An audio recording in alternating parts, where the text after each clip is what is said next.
喺菲南帝家族中，相比起令家族躍升名流嘅仙那、菲南帝伯爵，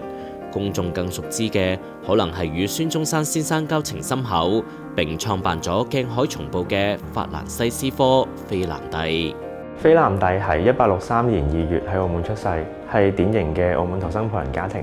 佢嘅爸爸尼古拉菲南帝早年曾經經營博彩業，後嚟創辦咗商務印字館，承擔澳門政府憲報同埋幾份葡文報刊嘅印刷工作。呢啲背景都為菲南帝創辦鏡海松報打下咗好好嘅基礎。菲南帝中學畢業後定居香港，通過在港葡人出版機構積累辦報經驗，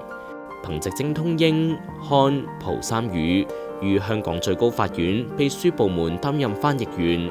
結識咗喺香港西醫書院就讀，因議論時局而屢被捲入訴訟嘅孫中山，為孫中山提供諸多幫助，交情日漸深厚。1892年7月，孫中山畢業後，輾轉嚟到澳門鏡湖醫院行醫，佢嘅行醫執照亦由菲南帝代為辦理。1893年，菲南帝回澳接手印刷生意，與孫中山合作創辦中文報刊《鏡海松報》，宣揚孫中山嘅醫學理念及革命思想，為佢嘅事業與政治活動提供幫助。孫中山棄醫從政後，亦將醫療器械等贈予菲南帝留念。1895年，廣州起義失敗，孫中山避難來澳。菲南帝一方面說服澳督低調處理，另一方面安排並護送孫中山逃離澳門，成功助其脫離險境。菲南帝又喺鏡海松報上刊登廣州起義電訊及孫中山嘅農學會罪傳聞，喺孫中山失意時仍堅定支持。